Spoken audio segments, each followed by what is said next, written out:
प्यार, इसकी कोई डेफिनेशन नहीं होती है जो किसी दूसरे को समझा सके। इट्स मोर लाइक पहले इस्तेमाल करें फिर विश्वास करें। जो प्यार में बढ़ता है सिर्फ वही इसका महत्व समझ सकता है। नागराज के लिए विसर्पी, सूरज के लिए मोनिका, ध्रुव के लिए नताशा बहुत मायने रखते हैं, लेकिन अमर प्रेम में जो बलिदान जिन ने भेड़िया के लिए दी वह बेमिसाल रहेगा हमेशा। आज वैलेंटाइंस डे है और मैं आज बात करने वाला हूँ सौडांगी के अमर प्रेम की। पिरामिडों की यह रानी नागराज को ही अपना सब कुछ मानती है। संग हो या जंग, वो हमेशा नागराज के साथ रहती है। आखिर वो नागराज के शरीर का ही तो एक हिस्सा है। हमारी कहानी स्टार्ट होती है जब सौडांगी नागराज से फ्लर्ट कर रही है। वो अपना बेस्ट दे रही है कि नागराज भी उसके लिए पिघल जाए, लेकिन नागराज सौडांगी के प्यार को महसूस करने के अलावा और कुछ नहीं कर सकता। सौडांगी नागराज से एक प्रश्न पूछती है, एक बहुत ही बेसिक सा क्वेश्चन कि एक और एक कितना होता है। नागराज बोलता है 11। सौडांगी बोलती है नहीं, प्रेम में एक और एक ही होता है नागराज। लेकिन नागराज सौडांगी के प्यार को महसूस करने के अलावा और कुछ नहीं कर सकता।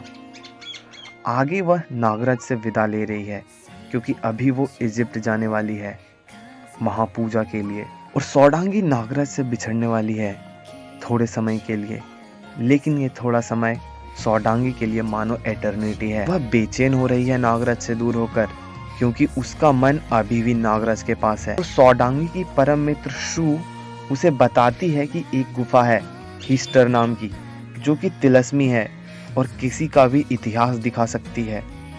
अगले दिन बाधाओं को चीर सौडांगी अपना इतिहास देखने के लिए हीस्टर की गुफा में जाती है। भित्ति चित्रों में उसने देखा कि 3000 ईसा पूर्व में एक राजा था लातेन नाम का, जिसका विवाह राजकुमारी फेरी के साथ होनी थी। लेकिन लातेन एक बुजदिल शासक था। यह जानकर मंत्रियों ने तख्ता पलट करने के लिए कई सारे उपाय लगाए, तो राजा ने भय के आवेश में आकर एक एटन नामक शक्तिशाली अंगरक्षक रख लिया। भित्ति चित्रों में से एटन के चेहरे और इतिहास खुरचकर मिटा दिया गया था, जिसके बाद एटन की कोई जानकारी सौडांगी को नहीं मिली। पिरामिडों में छुपे अनेकों रहस्यमय शक्तियों के कारण सौडांगी ने एटन की मम्मी को ढूंढ निकाला। उस बड़े ताबूत को खोलकर सौडांगी ने उस शक्तिशाली योद्धा एटन का चेहरा देखा। एटन का चेहरा नागराज से मिलता था। एटन और नागराज के अलावा और कौन हो सकता जो सौडांगी के प्रेम के लिए जान दे दे। उस ताबूत पर लिखा था कि फेरी के अलावा अगर कोई और उसे खोलेगा तो मौत उस पर मंडराएगी। सौडांगी ने यह पढ़कर होश खो दिया। होश खोते ही उसने देखा कि वो अब फेरी थी और उसका एटन अभी जिंदा था, लेकिन अब परिस्थितियां बदल चुकी थी।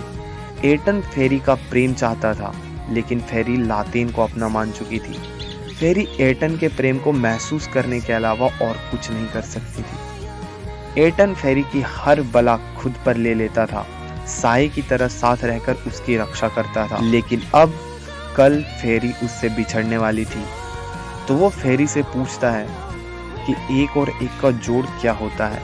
फेरी हंसकर 11 बोलती है, जिस पर एटन उसे बोलता है कि यह उपहास मत कीजिए, आप ये बताइए कि एक और एक का योग कितना होता है। जिस पर फेरी बोलती है कि एक और एक का योग 2 होता है। फिर एटन बोलता है, प्रेम में एक और एक ही होता है राजकुमारी, और वो वहां से चला जाता है।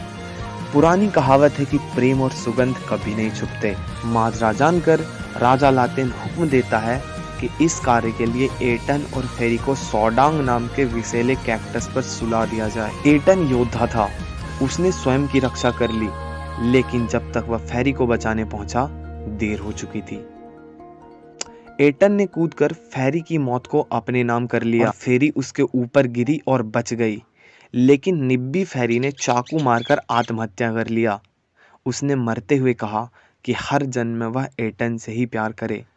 एटन और फेरी का यह प्रेम देखकर सौडांगी ने ताबूत पुनः बंद कर दिया। इतिहास गवाह है कि संसार के सारे महान प्रेम अधूरे रह गए।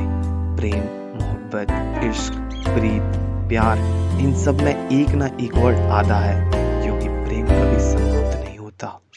असंभव है इसे पूरा करना। শহরে রে ভোরের আকাশ আজ স্বপ্ন দেখায় নিজ